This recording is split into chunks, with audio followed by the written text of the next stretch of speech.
Bismillahirrahmanirrahim. Assalamualaikum warahmatullahi wabarakatuh. Bagaimana kabar anak sekalian?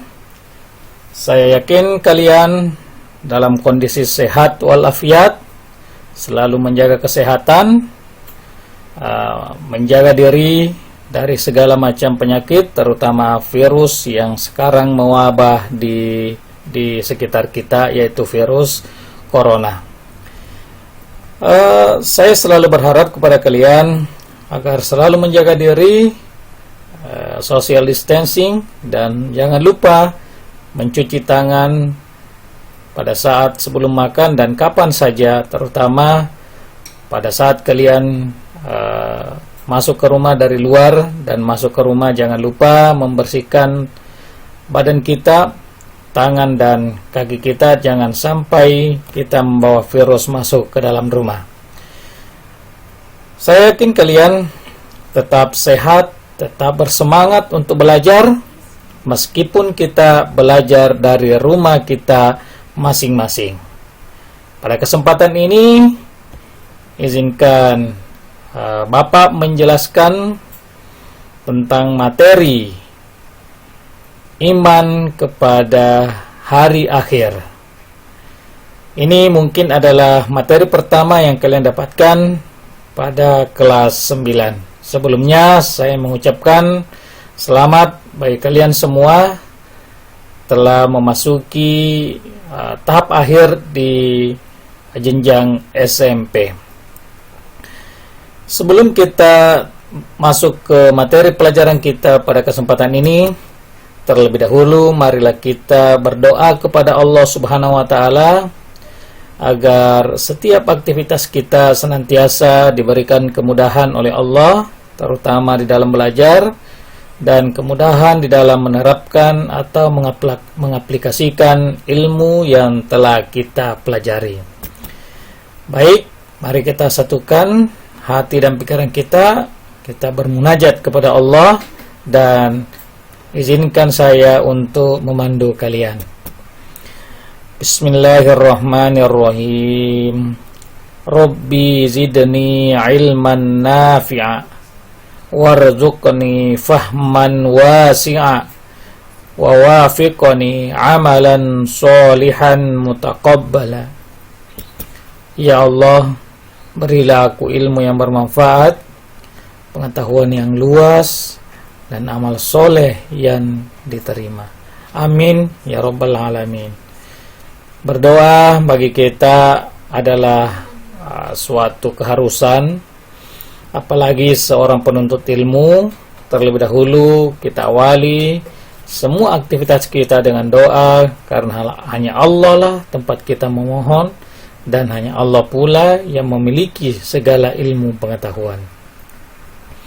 Anak-anakku sekalian, sebelum kita membahas materi kita pada hari ini, marilah terlebih dahulu kita mengetahui apa yang akan kita capai dari pembelajaran ini dengan melihat tujuan pembelajaran. Tujuan pembelajaran pada materi ini adalah: pertama, memahami makna iman kepada hari akhir berdasarkan pengamatan terhadap dirinya, terhadap diri kita, alam sekitar, dan makhluk ciptaannya. Jadi kita diharapkan bisa memahami apa itu hari akhir berdasarkan pengamatan pada diri kita, alam lingkungan kita, dan makhluk yang diciptakan oleh Allah Subhanahu wa taala. Yang kedua adalah menyajikan dalil nakli yang menjelaskan gambaran kejadian hari akhir. Jadi kita akan mencoba melihat, mencari dalil atau ayat-ayat dalam Al-Quran yang mencoba menjelaskan atau menggambarkan kepada kita tentang peristiwa hari kiamat. Ya, karena hari kiamat itu adalah salah satu ilmu yang gaib, hanya Allah yang tahu, maka sumber kita atau tempat kita untuk mengetahui kejadian tersebut itu kembali kita kepada Al-Quran. Dan Al-Quran sudah banyak menjelaskan tentang hari kiamat. Dan yang ketiga yang tidak kalah pentingnya adalah membiasakan perbuatan baik, menjauhi perbuatan buruk. Kenapa? Untuk mempersiapkan diri menghadapi yang namanya kematian atau hari akhir. Ya. Jadi dengan memahami iman kepada hari akhir atau hari kiamat, kita lihat dalilnya dalam Al-Quran, ada dasarnya, maka itu yang membuat kita, mendorong kita untuk membiasakan diri selalu berbuat baik dan menjauhi perbuatan buruk. Ya, anak-anakku sekalian, 3 ini paling tidak kita bisa pahami, kita bisa dapatkan dalam pembelajaran ini. Oleh karena itu perhatikan baik-baik, jangan lupa ya mencatat apa yang perlu dicatat, ya, dan mempersiapkan Al-Quran sekaligus buku paketnya.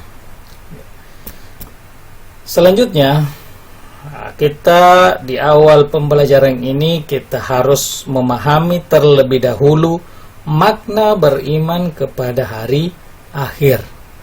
Ya. Bagaimana caranya kita bisa mempersiapkan diri untuk menghadapi hari akhir? Terlebih dahulu kita pahami dulu apa itu hari akhir dan bagaimana cara beriman kepada hari akhir. Nah, di gambar ini anak-anak sekalian, kalian sudah melihat ada 2 gambar di sini. Ya, ini gambar ini kira-kira gambarnya apa? Ya, baik. Jadi gambar ini adalah gambar bangunan yang runtuh, semua runtuh, hancur, berantakan. Ya. Dan ini juga adalah rumah yang hancur, mobil sudah tidak berbentuk mobil, semua pada hancur, ya. Inilah kira-kira gambaran, salah satu gambaran kecil tentang peristiwa kiamat. Nah, jadi kiamat itu adalah, iman kepada hari kiamat itu adalah meyakini bahwa seluruh alam termasuk dunia dan seisinya akan mengalami kehancuran. Jadi kita harus meyakini, kita harus percaya bahwa dunia ini akan berakhir. Dan ketika dunia ini berakhir, semua apa yang ada di dunia ini, termasuk dunia ini sendiri dan semua planet yang ada di luar sana, akan hancur seiring dengan hancurnya bumi yang kita tempati ini. Itulah yang disebut dengan kiamat, hari kiamat. Jadi kita harus pahami dulu apa itu kiamat. Setelah kita paham apa itu kiamat, kita harus meyakini bahwa itu akan terjadi. Firman Allah dalam Al-Quran, A'udzubillahi minasyaitonirrajim, Bismillahirrahmanirrahim, Kullu nafsin zaikatul maut. Semua yang namanya bernyawa, yang hidup itu akan mengalami kematian. Nah, kita harus mempersiapkan diri sebagai makhluk hidup yang diciptakan oleh Allah Subhanahu wa ta'ala. Kemudian, nah, kita lihat kiamat itu ada berapa macam? Baik, ada 2 macam. Pertama adalah kiamat kecil atau sering disebut juga kiamat sugro. Yang manakah yang dimaksud dengan kiamat sugro? Iya, yaitu terjadinya kematian yang menimpa sebahagian umat manusia. Jadi sebahagian umat manusia, tidak secara keseluruhan. Sebahagian saja, misalnya matinya seseorang karena sakit, atau matinya seseorang karena virus corona, ya, atau kecelakaan, atau musibah banjir, lumpur yang baru saja terjadi di Masamba, tsunami dan lain-lain. Itu adalah bagian daripada kiamat kecil atau kiamat sugro. Nah, jadi kalau kalian melihat ada orang yang meninggal dunia, itu adalah kiamat sugro, kiamat kecil. Yang kedua adalah kiamat besar atau juga sering disebut dengan kiamat kubro. Yang mana itu? Nah, ini terjadinya kematian dan kehancuran yang menimpa seluruh alam semesta. Tidak ada yang tersisa, seluruh alam semesta, semua makhluk yang ada di permukaan bumi ini, semua mengalami kematian. Tidak ada yang tersisa. Dunia porak-poranda, rusak dan hancur. Ya, sama sekali tidak ada yang tersisa. Semua mati. Itulah yang disebut dengan kiamat besar atau kiamat kubro. Nah, jadi kalau kita tidak mengalami kiamat kecil, ya bisa jadi kita akan mengalami kiamat besar. Tinggal dipilih yang mana mau dipilih, mau kiamat kecil atau kiamat besar. Jadi tidak ada pilihan ya. Semua itu adalah ketentuan Allah Subhanahu wa Ta'ala. Tinggal kita mempersiapkan diri saja. Nah, kemudian bagaimana cara mempercayai akan terjadinya kiamat? Nah, di awal tadi saya sudah sampaikan bahwa berita tentang kiamat itu diambil atau diketahui dari Al-Quran. Jadi Al-Quran menyampaikan kepada kita. Ini Al-Quran ada di dalamnya, ada ayat-ayat atau surah di dalam Al-Quran ini yang menjelaskan tentang hari kiamat. Di antaranya adalah apa itu? Surah Al-Qariyah, benar. Surah Al-Qariyah. Ada lagi yang lain?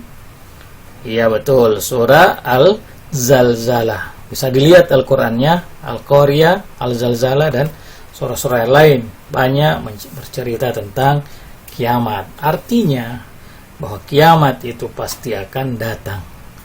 Nah, kata orang sekarang ini kiamat sudah dekat. Kenapa? Karena sudah beberapa tanda-tanda kiamat itu sudah muncul. Tinggal matahari yang terbit dari barat saja yang belum terjadi. Yang lainnya sudah banyak. Tanda-tanda kiamat sudah banyak. Ya. Terjadinya kemaksiatan yang luar biasa. Ya, itu sudah tanda-tanda kiamat. Banyaknya wanita daripada laki-laki, itu bagian daripada tanda-tanda kiamat. Munculnya binatang-binatang yang tidak pernah kita lihat, itu bagian daripada tanda-tanda kiamat. Ya, banyak diantara anak-anak berdosa kepada orang tuanya, itu tanda-tanda kiamat. Ada orang tua yang membunuh anaknya, itu bagian tanda-tanda kiamat. Jadi sudah hampir semua tanda-tanda kiamat itu sudah ada. Yang belum itu adalah tinggal matahari terbit dari barat. Kalau itu sudah terjadi, maka sudah hancurlah dunia ini. Itulah yang disebut dengan kiamat besar. Kita lihat dalil yang ada dalam Al-Quran. Ya, pertama kita bisa lihat di dalam Al-Quran surah Al-Hajj.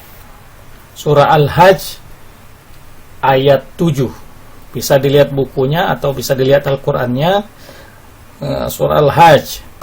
Mari kita bersama-sama membaca. Ikuti saya. A'udzubillahi minasyaitonirrajim. Wa annas sa'ata atiyatun la raiba fiha wa annallaha yab'atsu man fil qubur. Ya, bisa dibacakan. Ya, masing-masing membaca ya, diperlancar bacaannya. Ya. Saya yakin kalian sudah bisa membacanya. Kita lihat artinya. Dan sungguh hari kiamat itu pasti datang. Tidak ada keraguan padanya, dan sungguh Allah akan membangkitkan siapapun yang di dalam kubur. Ya, jadi kiamat itu pasti datang. Tidak ada keraguan. Ini kata Allah, bukan kata Nabi Muhammad. Ya, ini kata Allah yang menciptakan dunia dan segala isinya ini.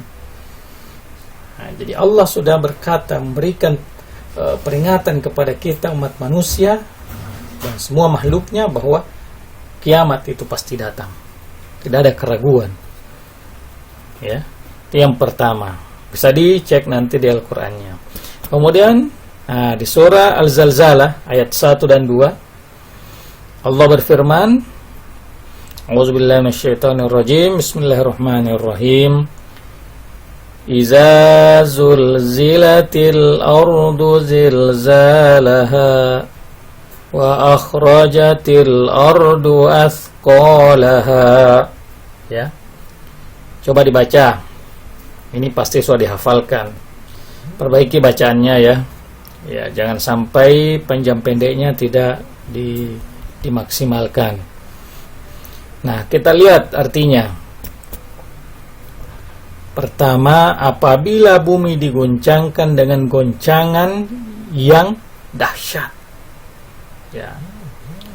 Apabila bumi digoncangkan dengan goncangan yang dahsyat. Ya, itu pertanda kiamat sudah ada. Jadi kalau sering kita merasakan ada goncangan, ada gempa, itu belum seberapa. Jadi goncangan nanti atau gempa yang terjadi nanti pada hari kiamat itu gempa yang sangat dahsyat, dan disitulah retak semua bumi. Bumi terbelah. Itulah goncangan yang dahsyat. Wa akhrajatil ardu wasqalaha, dan bumi telah mengeluarkan beban-beban berat yang dikandungnya. Kalau bumi terbelah, semua yang ada dalam perut bumi itu akan keluar. Ya, akan keluar. Bisa dibayangkan itu. Ini saja yang kita lihat gempa atau tsunami di Palu, itu kan baru tanah yang keluar. Baru air yang naik ke daratan. Nah, ini nanti semua yang ada dalam perut bumi akan keluar. Nah, ini. Jadi ini janji Allah, ini sungguh akan terjadi. Jadi harus mempersiapkan diri baik-baik. Jadi sudah ada 2 ayat. Ada beberapa ayat yang lain lagi, bisa dilihat di bukunya atau bisa dicari dalam Al-Quran tentang ayat atau dalil yang menjelaskan tentang hari kiamat. Nah, paling tidak 2 ayat ini yang saya tampilkan di sini memberikan kepada kita kepastian untuk menjadi orang yang yakin beriman akan adanya hari kiamat itu. Baik anak sekalian, sekarang peristiwa-peristiwa setelah kiamat terjadi. Ada beberapa peristiwa perentetan setelah terjadinya kiamat, setelah hancurnya dunia ini. Tidak ada yang tersisa. Setelah itu ada beberapa peristiwa-peristiwa yang harus kita lalui. Yang pertama adalah apa yang disebut dengan alam barzah atau yaumul barzah. Nah, di gambar ini kalian bisa melihat. Nah, ini di gambar ini. Gambar apa ini? Sekalian? Ya, ini adalah gambar kuburan. Jadi semua yang mati itu dikubur. Jadi yang mati sekarang ini adalah orang-orang yang menunggu datangnya kiamat besar. Ya. Nah, semua orang akan merasakan mati. Alam barzah juga dikenal dengan alam kubur, dan alam kubur ini merupakan pintu gerbang menuju alam akhirat atau pembatas antara dunia dan akhirat.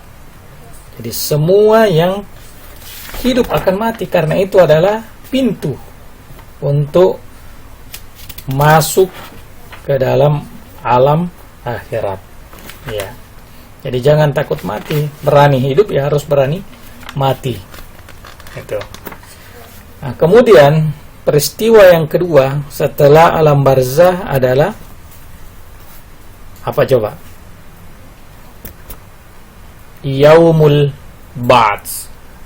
Apa itu Yaumul Ba'ts? Yaumul Ba'ts adalah hari dibangkitkannya manusia dari alam kubur untuk diarahkan menuju padang mahsyar. Jadi manusia ketika sudah kiamat, semua sudah mati. Semua sudah mati. Semua yang hidup ini sudah mati pada saat kiamat terjadi. Itu kemudian Allah membangkitkan. Ditiup lagi trompet sangkakala. Siapa yang meniup trompet sangkakala? Ayo, malaikat siapa? Ya, saya yakin kalian sudah tahu ya. Jadi di dalam Al-Quran disebutkan wa nufikha fis suri fa idzahum minal ajdasi ila rabbihim yansilun. Lalu ditiuplah sangkakala yang kedua kalinya, maka seketika itu mereka keluar dari kuburnya dalam keadaan hidup menuju Tuhannya. Nih, dibangkitkan semua yang sudah mati beberapa ratus tahun yang lalu, dibangkitkan bersama orang yang baru mati. Nah, setelah itu peristiwa yang ketiga adalah yang disebut dengan Yaumul Mahsyar atau padang mahsyar. Suatu tempat atau lapangan atau padang ya, dikumpulkan manusia. Ya, jadi hari dikumpulkannya seluruh manusia yang telah dibangkitkan dari kuburnya di sebuah padang yang disebut dengan padang mahsyar. Jadi pada yaumul mahsyar ini pula manusia menerima catatan amalnya selama hidup di dunia, baik amal yang buruk maupun amal yang baik. Seluruh tercatat secara rinci. Orang yang beriman dan beramal saleh, mereka merasa gembira melihat catatan amalnya. Sebaliknya orang yang berbuat jahat dan kerusakan ketika hidup di dunia akan menerima catatan amalnya dengan perasaan sedih serta penuh dengan penyesalan. Jadi orang yang banyak catatan amalnya, baik amalnya dia akan dikasih pada tangan kanannya. Sementara orang yang banyak dosanya, catatan dosanya akan diberikan pada tangan kirinya di padang mahsyar itu.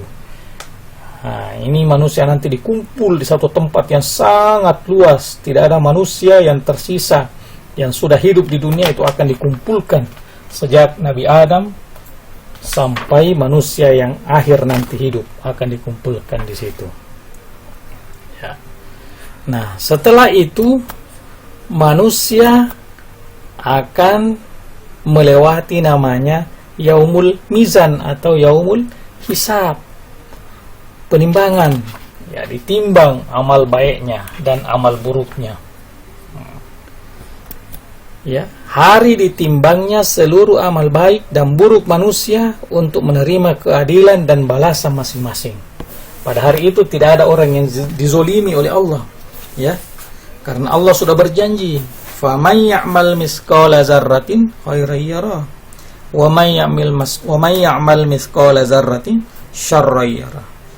Maka barang siapa mengerjakan kebaikan seberat zarrah, niscaya dia akan melihat balasannya. Dan barang siapa mengerjakan kejahatan seberat zarrah, niscaya dia akan melihat balasannya. Apa yang dimaksud dengan seberat zarrah? Itu adalah zat yang sangat kecil, atau bentuk atau benda yang sangat kecil, lebih kecil daripada atom. Jadi sekecil apapun perbuatan kita, Allah akan memberikan balasan. Kalau itu kebaikan, maka Allah akan berikan kebaikan. Kalau itu keburukan, maka Allah akan berikan keburukan seberat zarrah. Tidak ada yang dizolimi pada saat itu. Ya.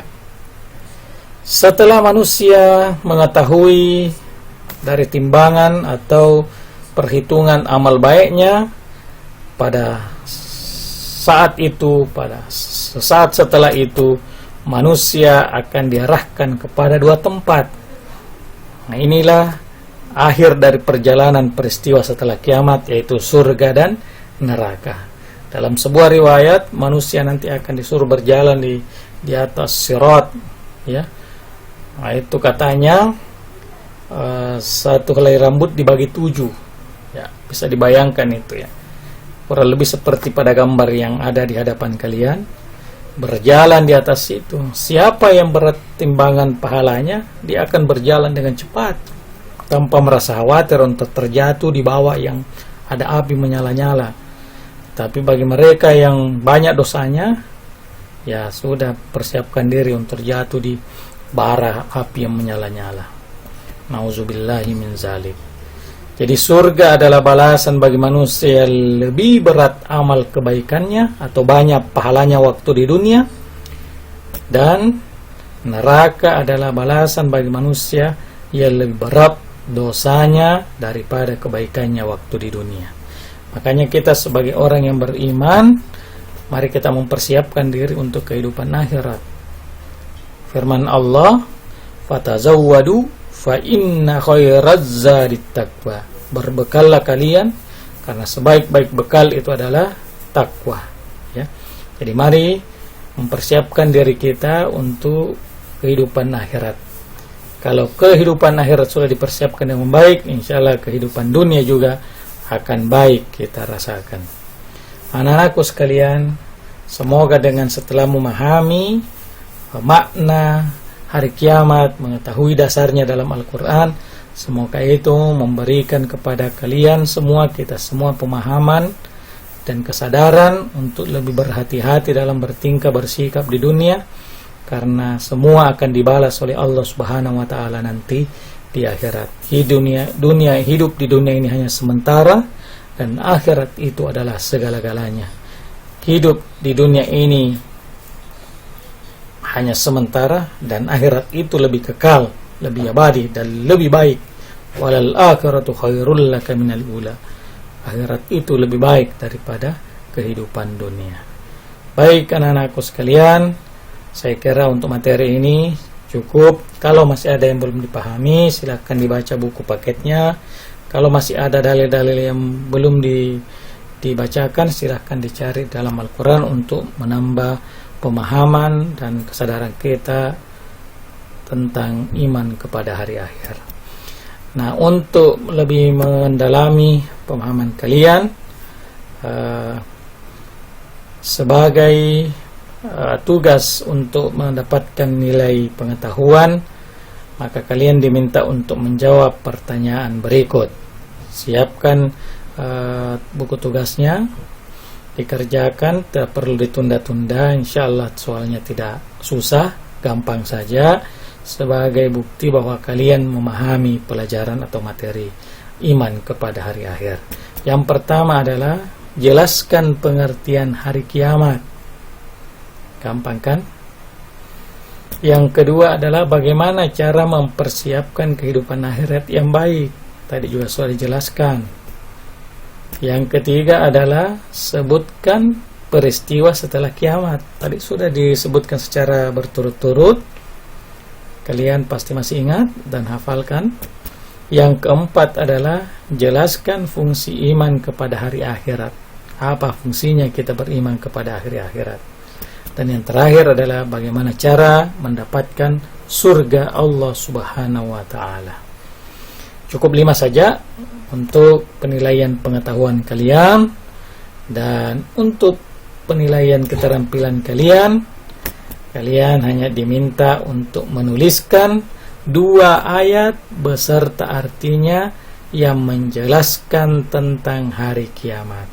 Saya kira tidak berat, gampang saja. Paling juga 10 menit, 15 menit.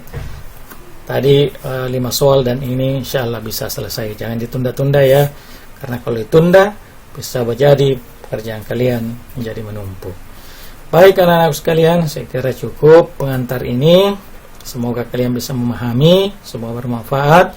Kalau ada kesalahan itu datangnya dari saya, dan kalau ada kebenaran insyaallah itu datangnya dari Allah Subhanahu wa ta'ala. Baik anak-anak sekalian, kurang lebihnya mohon dimaafkan. Jaga kesehatan selalu. Semoga kita tetap dalam lindungan Allah Subhanahu wa ta'ala. Demikian akhirul kalam.